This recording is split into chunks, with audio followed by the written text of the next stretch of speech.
স্বৈরাচারী শাসক পৃথিবীতে কখনোই দেখতে পারে না।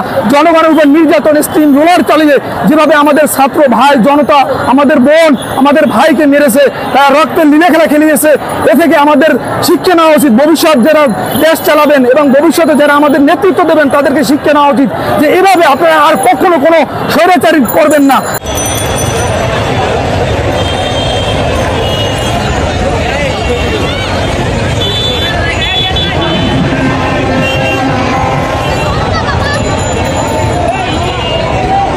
আমরা চাই দেশ সুন্দরভাবে, আমি অন্যায় করলে যাতে আমার অপরাধ শাস্তি হয়, যে অন্যায় করবে তার শাস্তি হয়, এরকম শাসন ব্যবস্থা আমরা কাম্য।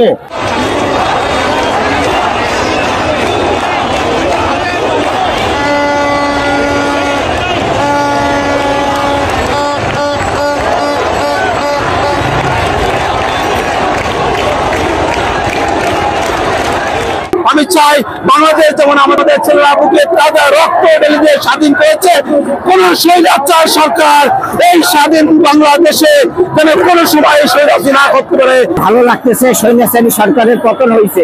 আমরা 90-তে এরশাদকে পতন করেছি, 2024 সালে শেখ হাসিনাকে পতন করেছি। স্বাধীনতা আমি দেখিনি, কিন্তু 2024-এর স্বাধীনতা দেখেছি। আসলে আমার কাছে মনে হয় যে 1971-এ মানুষ স্বাধীনতার পরে এত মানুষ হয়তো এরকম আনন্দ উৎসব করেনি যতটা ঢাকা শহরে আজকে লোকারণ্য হয়ে গেছে। নিশ্চয়ই আমরা আরো একটি স্বাধীনতা পেয়েছি।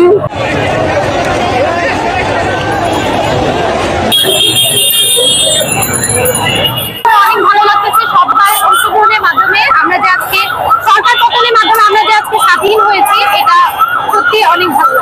আজকে আমরা আমাদের বিজয় পেয়ে খুবই আনন্দিত, যে কারণে আমরা সবাই বের হয়ে গিয়েছি উল্লাস করতে। এতদিন ছিলাম আমরা স্বৈরাচারের শাসনে, যে শাসনে কোনো আইন ছিল না, সব আইন উনি বানাতো, উনি দেশকে চালাতো নিজের মতো করে, জনগণের কোনো মতবাদ নিত না।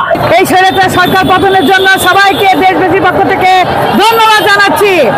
আমরা স্বাধীন, আমরা 1971 সাল দেখি নেই, 52 সাল দেখি নেই, 69 গণ আন্দোলন অভ্যুত্থান দেখি নেই, কিন্তু এই ছাত্র জনতার এই স্বৈরাচার সরকারের ফ্যাসিবাদী সরকারের এক দফা আন্দোলন আমরা সরাসরি, আমি আর গৃহিণী, আমি আমার ছেলেকে আগেই রাজপথে পাঠাই দিছি, আমাদের ঘরের সব সন্তানদের ঘর থেকে পাঠাই দিছি। আজ আমি নিজে এই দেশের মাতৃ গেছিলাম, মা মাতৃভূমির জন্য আমি ঘর থেকে বেরোতে পারছি। আজকে নিজেকে আসলেই স্বাধীন মনে হচ্ছে, কারণ আমি হচ্ছি এমন একজন শিক্ষার্থী যারা এখন শ্বাস নিতে পারার কথা না। আমার বড় বোনরা যারা যখন আগের কারিকুলামে পড়ে গেছিল তারা শ্বাস নেওয়ার সময় পায় নাই, কিন্তু আমাদেরকে এখন এমন ভাবে রাখা হয়েছে যেন আমরা না পড়তে পারি, আমরা বুদ্ধিমত্তা অর্জন না করতে পারি এবং ওনার মতো একজন মানুষের বিচারকে আমরা মুখ বুজে সহ্য করি। যখন ফ্যাসাদি সরকার বারবার নোটিশ দিচ্ছে যে দেশের জন্য কিছু করা যাবে না, ফ্যাসাদি সরকার হয়ে কাজ করা লাগবে, সেইখানে আমি যখন আভাস পেলাম, আমি চাকরির নিজে রিজেন দিয়ে আমার ছাত্র ভাইদের পাশে দাঁড়ালাম।